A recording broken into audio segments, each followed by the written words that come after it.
Friday, September 6th. King Carol abdicated today. The new King of Romania is his 18-year-old son, Michael. The government, however, is in the hands of the Premier, General Antonescu. He was sworn in yesterday by Carol. Diplomats in Bucharest said Carol was forced to abdicate because of the loss of Transylvania and the humiliation of his army, which apparently wanted to resist Hungary. There were unconfirmed reports that Carol had been arrested. Other reports said Iron Guard members had asked that Carol be allowed to escape by private plane.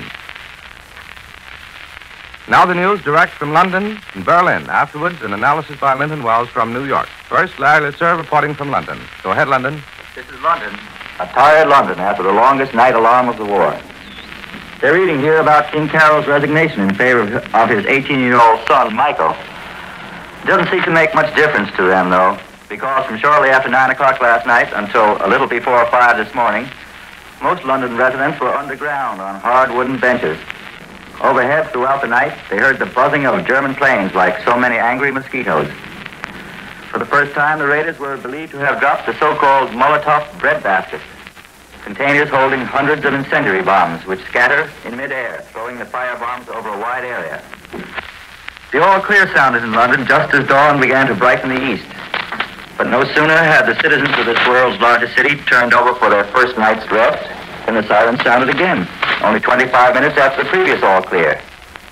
And then later this morning, as sleepy Londoners piled on the buses and subways to go to the city, the sirens again stalled traffic and sent them to cover instead of to work. The official statement regarding last night's raids tells us that enemy aircraft operating singly or in small formations attacked this country during most of last night. In the London area, high explosive and incendiary bombs were dropped, doing some damage and causing a number of casualties. A large London public shelter, a hospital in Kent, and a railway station in an eastern suburb were among the objects hit last night, we're told. Many of you must be wondering what it's like to live under the threat of so many air raid alarms. It's pretty wearing on all of us. I'll give you an idea of what it was like yesterday for me. An average day. The air raid sirens got me up for breakfast yesterday, and I ate some oatmeal, drank a pot of tea with some toast, that and all I wanted. Meal cost 5 cents. The elevator man in my house advised me to follow his method of stuffing ears often at night to keep out the sound of sirens and anti-aircraft bursts. By the time I reached the office, Edward Morrow, Columbia's European chief, was busy preparing yesterday morning's broadcast. He looked up at me tiredly and asked how I slept. Then the siren sounded again. Many of the people in this office building went downstairs to the shelter, but just about as many continued their work. However, the doors of the building were shut to prevent anyone from wandering into the open offices and filching something in the absence of the people underground. I walked to the post office to buy some stamps, but found the post office closed, everyone taking cover. It was about midday. I decided to eat lunch, but restaurant after restaurant had closed their doors. They wouldn't serve any more food to the customers inside, and they declined to let any more people in for fear of overcrowding their own shelters. I went to Broadcasting House, passed through a wire enclosure after showing my pass, walked past a number of soldiers with rifles and bayonets, and then down 2 flights of stairs, opening and closing the gas-proof doors behind me. I was pretty hungry by the time the all clear sounded, but the restaurants were opened, and I lunched on a steak and kidney pie, bread and butter, and salad, 60 cents. During the afternoon, I showed my pass, a different one each time, and visited the British Air Ministry and the Ministry of Information. Incidentally, we have to carry around so many passes here that a member of the press or broadcasting is immediately recognizable in London by the large bulge over his right side, that extra big wallet containing his passes. Eric Severin, spending a night in an air raid shelter on the Thames estuary, had dinner with me. He ate a large steak. I dined on a mixed grill, kidneys, sausage, mushrooms, and tomatoes. It cost us about $1 apiece. We had coffee, good coffee, but we had to ask the waiter for sugar. He got a bowl out of a cupboard. We each took one piece, and he carefully put the bowl back in the cupboard, awaiting the next diner. We took a taxi to the broadcasting studio, and after the broadcast, we walked through the blacked-out streets to the home of Edward R. Morrow. As soon as we got there, the booming of anti-aircraft guns began. So we put on our tin hats and went up to the roof.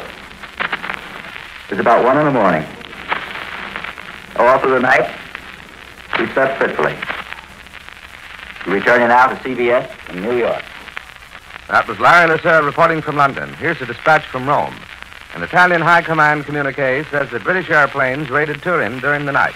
It says some damage was caused and the freight cars in the railroad yards were set afire. Now the news direct from Berlin. This is Berlin. We have a news bulletin from the day this morning about the aerial activities of German bombers and fighter planes. We are told the German planes started off the day with attacks on military objectives in the south of England this morning. The Germans state that they encountered British fighter planes, but were able to penetrate the defense forces and accomplish their missions. However, at this moment, we have no further details. You have the interesting news from Romania that King Carol has again abdicated his throne in favor of his son Michael. Our son Michael will be 19 in October. The former king is reported here to be leaving for exile in Switzerland. And there are a few follow-up items. For instance, the new premier, Mr. Antonescu, is now officially titled the leader of the Romanian state, or what is left of it. Hungarian troops, according to reports reaching in Berlin, are now starting to occupy parts of Transylvania, ceded by Romania to Hungary in Vienna last week. The leader of the Romanian youth organization, Monsieur Sidrovici, arrived in Berlin yesterday. He is here as a guest of his German colleagues, according to the day reports this morning.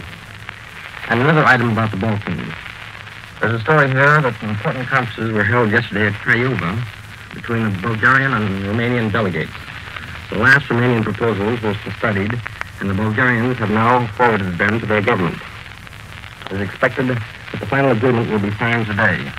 And if this goes according to schedule, then Romania may surrender another slice of territory, this time the Dobruja, a province which lies along the Black Sea in the southeast corner of Romania. But in Berlin, we do not have as yet a clear picture of the future geography of the Balkans. Last night, we had another air raid around Berlin. In comparison to previous British air raids, this one wasn't much. There was little anti-aircraft firing while it lasted. The Germans say this morning that their anti-aircraft fire was able to drive off the invading planes. However, the raid provided me with a few interesting sidelights. For instance, I discovered that we can get an advance tip-off that a raid is coming by watching the fire department trucks. Some minutes before the siren sound, they can be seen racing through the streets. They carry the air raid wardens to their respective posts. Then they get ready for action themselves. And last night during the raid, I was in the Berlin nightclub when the siren sounded. Incidentally, there's not a great deal of nightlife in Berlin these days. The place is closed at 1 o'clock, and there's no dancing permitted. When the alarm sounded, the waiters informed the guests of the fact. One couldn't hear the siren itself. And he also told them that if they cared, they could order another drink. So business went on as usual, and the band continued to play. A few of the guests left their tables for the air raid shelter in the basement. There was no compulsion on the part of the management. The basement shelter proved to be just another underground section of the nightclub itself. And both on the first floor and in the basement, the parties continue their play. That seems to be the rule here, that if one is caught in a nightclub or cafe when the alarm sounds, why, he just stays there.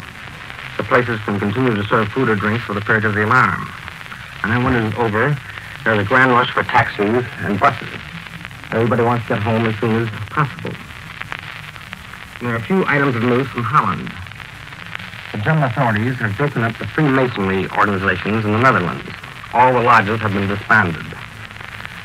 Then there is a military decree ordering a complete blackout for all of Holland. And in enforcing this decree, the German authorities have arrested 190 violators in The Hague alone, according to a report in the Deutsche Zeitung in the Netherlands.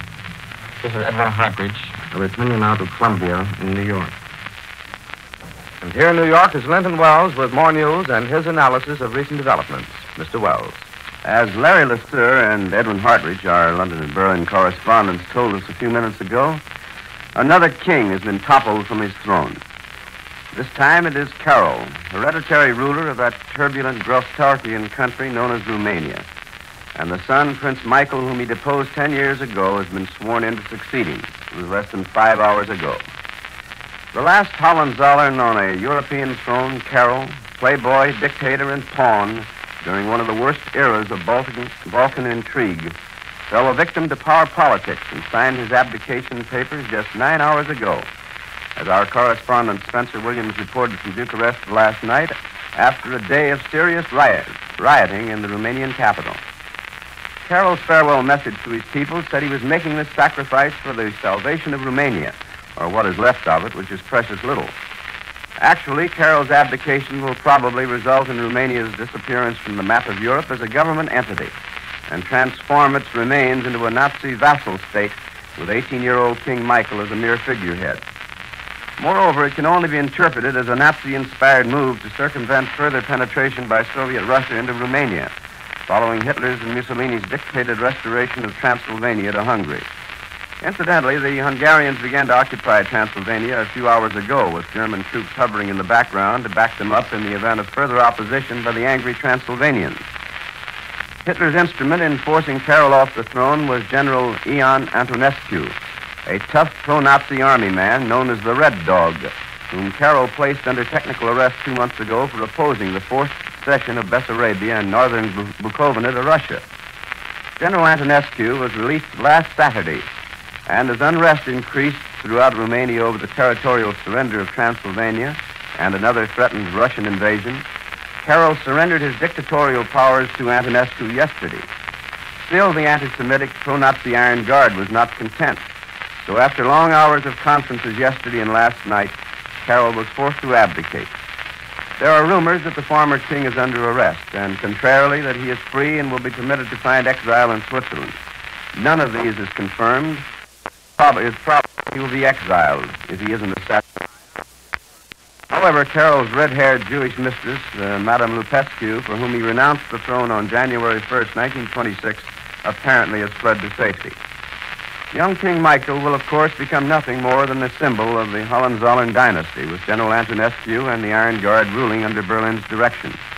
In this respect, his position will be little different from what it was during his 3 years as king under a regency, from July 1927 to June 8, 1930, when his father returned from exile and after a coup d'etat forced his son's abdication. The young king is in his 19th year and a nice youngster, with, I think, considerable ability. When he was a boy king, I went to Romania at the invitation of his late grandmother, Queen Marie, and spent a week with him at Sinaia Palace outside Bucharest. As a present, I took with me an electric railway, the first he'd ever seen, and I never saw a youngster enjoy anything more. We spent hours together on our stomachs in a palace ballroom, operating and occasionally wrecking express, local, and freight trains, and the young king was so pleased that he ordered his regents to award me a handsome decoration when I was leaving. Several years later, after he was dethroned, I saw Michael and his mother, the former Princess Helen of Greece, who incidentally is reported to be returning to Bucharest. That was in London, and he told me that he still had the railway and enjoyed operating it. Perhaps when the world returns to sanity and the map of Europe is rearranged again, Michael will be able to rule his people and probably do a pretty good job. In the meantime, uneasy will lie the head that wears the Romanian crown. According to information from Cairo, the British Navy and Air Force are engaged in an intensive drive against the Italians on an 1,100-mile Mediterranean front, the biggest of the Italo-British War. Italian airplane bases in Sardinia, which lie between Italy and Spain, and airdromes all along the coast of Italian Libya have been and are being bombed by British aircraft, while the Air Force and Navy are hammering away at Italy's Dodecanese Islands in the eastern Mediterranean, and submarines have successfully attacked Italian warships. Japanese official circles continue to maintain discreet silence regarding Secretary of State Hull's blunt warning of Wednesday, insisting that the Nipponese respect the territorial integrity of French Indochina. Moreover, nothing official is known concerning future Japanese action with respect to the French colony. However, from Hong Kong comes a report that a Franco-Japanese agreement has been reached by the Vichy and Tokyo governments, permitting restricted Nipponese use of the French possessions for a drive against the Chinese province of Yunnan. And such is this morning's news of European developments, just analyzed by Linton Wells from New York, reported earlier from London by Larry Lasser, and from Berlin by Edwin Hartridge. Larry Elliott speaking. This is the Columbia Broadcasting System.